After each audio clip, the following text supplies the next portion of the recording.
പൈങ്ങോട്ടൂർ ലയൺസിന്റെ ആഭിമുഖ്യത്തിൽ സംഘടിപ്പിച്ച കടവൂർ ഞവളാൻകുന്നേൽ പാടശേഖരത്തിന്റെ കൊയ്ത്തുത്സവം ആഘോഷമാക്കി.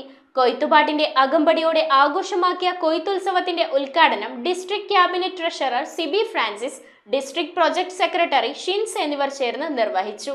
പൈങ്ങോട്ടൂർ ലയൺസിന്റെ ആഭിമുഖ്യത്തിലാണ് കടവൂർ ഞവളാൻകുന്നേൽ പാടശേഖരത്തിൽ കൊയ്ത്തുത്സവം നടത്തിയത്. 5 ഏക്കർ വരുന്ന സ്ഥലത്ത് നെൽകൃഷി ഇറക്കി വിളവെടുത്തു. ഗ്രൂപ്പ് ഫാമിംഗിന്റെ ഭാഗമായി ഏറ്റെടുത്ത ഈ പദ്ധതി വരും തലമുറയ്ക്ക് കൃഷിയുടെ അറിവുകൾ പകർന്നു നൽകുന്നതിനും അംഗങ്ങൾക്ക് കൃഷിയിൽ താൽപര്യം വളർത്തുന്നതിനും നാടിനൊരു മാതൃകയാകുന്നതിനും വേണ്ടിയാണ് നടപ്പാക്കിയത്. ചുവന്ന IR8 എന്ന വിത്താണ് ഈ കൃഷിക്ക് ഉപയോഗിച്ചത്. പൈങ്ങോട്ടൂർ പഞ്ചായത്തിലെ പാരമ്പര്യ കർഷകനായ കിഴക്കേ ഭാഗത്ത് പോൾ കെ ജേക്കബിന്റെ മാർഗനിർദ്ദേശത്തിൽ ലയൺസ് ക്ലബ് പ്രവർത്തിച്ചു. കൊയ്ത്തുപാട്ടിന്റെ അകമ്പടിയോടെ ആഘോഷമായി സംഘടിപ്പിച്ച കൊയ്ത്തുത്സവത്തിന്റെ ഉദ്ഘാടനം district cabinet treasurer Siby Francis, district project secretary Shins Sebastian എന്നിവർ ചേർന്ന് നിർവഹിച്ചു. ഇവിടെ കൊയ്ത്തുത്സവം നടക്കുമ്പോൾ ഡിസ്ട്രിക്ട് 318 150-ൽ പരം ക്ലബ്ബുകൾക്കും മാതൃകയായി മുന്നോട്ട് പോകുന്ന ഒരു പ്രവർത്തനമാണ് ഇന്ന് ഇവിടെ ഈ കൊയ്ത്തുത്സവത്തിലൂടെ വീണ്ടും പൈങ്ങോട്ടൂർ ലയൺസ് ക്ലബ്ബ് കാഴ്ചവെക്കുന്നത് എന്ന് അർത്ഥശങ്കയ്ക്ക് ഇടയില്ലാത്തതും ഞങ്ങൾക്ക് പറയുവാൻ സാധിക്കും.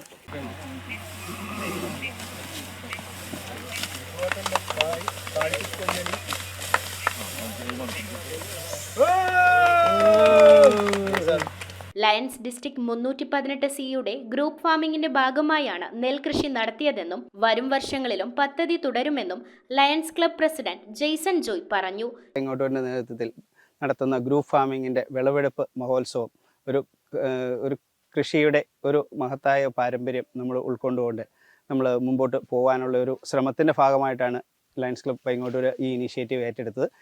ലയൺസ് ഡിസ്ട്രിക്ട് 318C ഒരു പ്രോജക്റ്റായ ഗ്രൂപ്പ് ഫാമിംഗ് നമ്മൾ ലയൺസ് ക്ലബ് പൈങ്ങോട്ടൂർ തുടങ്ങിയിട്ട് ഏകദേശം 18 മാസമായിട്ടുള്ളൂ. എന്നിരുന്നാലും ആ ഒരു പ്രോജക്റ്റിൻ്റെ മഹത്വം മനസ്സിലാക്കിക്കൊണ്ട് നമുക്കത് മുമ്പോട്ട് കൊണ്ടുപോകാനുള്ള ഒരു ശ്രമമായിട്ടാണ് ഈ പ്രോജക്റ്റ് നമ്മൾ ഏറ്റെടുത്തത്.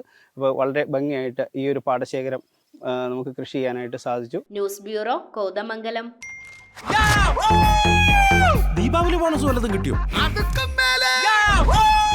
എന്റെ മോള് എന്റെ നാട്ടിലെ ആദ്യത്തെ പൈലറ്റായി. അവളുടെ അഡ്മിഷന്റെ നേരത്ത് എനിക്ക് കൈത്താങ്ങായത് മണപ്പുറം ഗോൾഡ് ലോണാണ്. മണപ്പുറം ഗോൾഡ് ലോൺ പണയം വെക്കുന്ന ദിവസങ്ങൾക്ക് മാത്രം പലിശ ഈടാക്കുന്നു.